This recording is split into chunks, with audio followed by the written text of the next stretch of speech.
ہمارا المیہ یہ ہے کہ ہمیں چیزوں کی قدر اس وقت ہوتی ہے جب وقت نکل جاتا ہے، رشتوں کی قدر اس وقت ہوتی ہے جب وہ ہم سے دور ہو جاتے ہیں۔ لیکن اللہ کی رحمت اتنی ہے کہ اللہ پھر بھی کسی نہ کسی صورت میں ہمیں ازالے کا، کفارے کا موقع دیتا ہے۔ ایسی ہی ایک مثال، ایک کفارہ میں آپ کو ایک ایسی عورت کی کہانی کے ذریعے سے آج سناتی ہوں جن سے میری ملاقات تقریباً 3 سال پہلے ایک مسجد میں ہوئی۔ کسی سے انہوں نے میرے بارے میں سنا، پوچھتے پوچھتے درس سننے کے لیے آ پہنچی۔ درس کے بعد اپنی آپ بیتی سنائی کہ کس طرح کیسے وہ کتنا سفر کر کے کتنی مشکل میں، سردیوں ہی کی باتیں ہیں، 3 سال پہلے سردیوں میں جب سب سنا لیا تو آخر میں اپنے انسٹیٹیوٹ میں ماہانہ درس کے لیے وقت بھی لے لیا، یعنی ہر ماہ ایک تاریخ کو ان کے انسٹیٹیوٹ میں ایک اصلاحی نشست کے لیے ضرور جاؤں۔ 3 سال سے یہ سفر جاری ہے، آج منتھلی سیشن کے لیے چاہ رہی ہوں۔ اللہ عز و جل اس میں برکت نصیب فرمائے، اسے مؤثر بنائے۔ میں وہ گھر بھی آپ کو دکھاتی ہوں جسے انہوں نے خوب محنت، محبت، استقامت سے ادارے میں بدل لیا۔ میں تو انہیں بس اس تھوڑے سے عرصے سے جانتی ہوں اور یہ کام دیکھ رہی ہوں، وگرنہ ایک بیج سے پودا اور تناور درخت بننے میں کتنا عرصہ لگتا ہے۔ اس دوران میں بیماری، پریشانی، تنہائی، مالی تنگی، کتنے چیلنجز آتے ہیں۔ سردی، گرمی، موسم کی سختی کے باوجود، بعض اوقات وسائل کی کمی کے باوجود خواتین کو جمع کرنا، پھر موسم کے حساب سے ان کے لیے ٹھنڈے گرم اے سی، ہیٹر، گیزر، ریفریشمنٹ کا انتظام کرنا، ہیلپر میڈ ہائر کرنا، اس کی تنخواہ اور پھر اس کی چھٹی پر خود کام میں لگ جانا، اور چھوٹے چھوٹے بچوں کو پڑھنے کے لیے بلانا، بٹھانا، ان کی ٹوائلٹ ٹریننگ، شوز سیٹنگ، خود ان کے بیٹھنے پڑھنے کا انتظام، وقت پڑھنے پر خود ایک ٹیچر معلمہ بن جانا، مدیرہ کی ذمہ داریاں سنبھالنا، وقت پڑھنے پر سب کا کردار بیک وقت نبھانا کوئی آسان کام نہیں ہے۔ کبھی صحت، کبھی گھریلو حالات، کبھی مزاج ساتھ نہیں بھی دے رہا ہوتا، کبھی دیتا ہے کبھی نہیں دیتا، لیکن اس سب کے باوجود اپنی دینی ذمہ داری میں خلل نہ آنے دینا، یہ ان کی تعریف بالکل بھی نہیں ہے، یہ تو صرف ہم سب کے لیے ترغیب ہے۔ آئیے دیکھیے، یہ ہے وہ گھر جسے ان کے والدین نے بڑے ارمانوں سے بنایا۔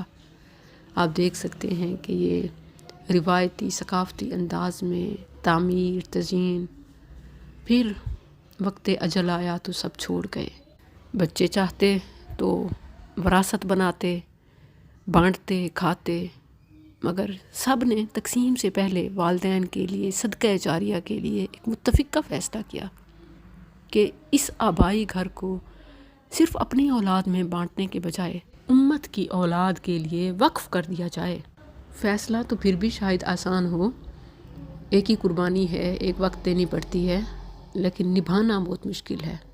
کیونکہ انتظام چلانا یہ تو زندگی بھر کا کام ہے۔ سب نے فیصلہ کیا، اس خوش نصیب بیٹی منزہ اختر نے زندگی کا مقصد بنا لیا۔ روز آتی ہیں، صفائی کراتی ہیں، انتظام دیکھتی ہیں، گلی کے بچوں کے لیے اس گھر کو فری اسکول بنایا، ان کے لیے ٹیچرز ہائر کیں، یونیفارم، کتابیں، راشن، کہ جن کے گھروں میں کھانے کو کچھ نہیں، وہ بچوں کو پڑھنے کیسے بھیجیں گے؟ کچھ کھانے پینے کا ہی سامان لے کر یوں بچوں کو یہاں بٹھایا جائے، یہ ہر چیز فری، پھر بجلی کے دوسرے بلز وغیرہ، پھر اسکول ٹائم کے بعد خواتین کے لیے مدرسہ، ڈیلی کلاس کے لیے قرآن ٹیچر جو ترجمہ باقاعدگی سے پڑھاتی ہیں، پھر ماہانہ اصلاحی درس کے لیے میری خدمات حاصل کرنا۔ خوش نصیب والدین کی خوش نصیب بیٹی ہے جس نے والدین اور اپنے لیے تو صدقہ جاریہ بنایا، کتنے گھروں میں روشنی اور زندگیوں میں بہار بھی بنی۔ میری خوش نصیبی ہے کہ مجھے ایسی صدیقہ ملی۔ وَأَدْخِلْنِي بِرَحْمَتِكَ فِي عِبَادِكَ الصَّالِحِينَ توفنی مسلموں وَأَلْحِقْنِي بِالصَّالِحِينَ۔ وہ جو میں نے ابتدا میں بات کی تھی کہ ہمیں پیاروں کی قدر جانے کے بعد ہوتی ہے، تو اس کا مداوع پتہ ہے کیسے ممکن ہے کہ ان کے لیے یوں صدقہ جاریہ کا سامان کریں، عمل صالح کریں اور دعا کریں، رب ارحمہما کما ربیانی صغیرا۔ یاد رکھیں کہ کہنے کے ساتھ، دعائیں کرنے کے ساتھ عمل کی بھی بہت ضرورت ہوتی ہے، اور اولاد کا نیک عمل، اولاد کا نیک ہونا یہ دعاؤں کی بھی قبولیت کا سبب ہے، کیونکہ جہاں ولد کی بات آئی، اولاد کی بات آئی، وہاں صالح کی بھی بات آئی، ولد صالح یدعو لہ۔ ہمارا المیہ یہ ہے کہ ہمیں چیزوں کی قدر اس وقت ہوتی ہے جب وقت نکل جاتا ہے، رشتوں کی قدر اس وقت ہوتی ہے جب وہ ہم سے دور ہو جاتے ہیں، لیکن اللہ کی رحمت اتنی ہے کہ اللہ پھر بھی کسی نہ کسی صورت میں ہمیں ازالے کا، کفارے کا موقع دیتا ہے۔ ایسی ہی ایک مثال، ایک کفارہ میں آپ کو ایک ایسی عورت کی کہانی کے ذریعے سے آج سناتی ہوں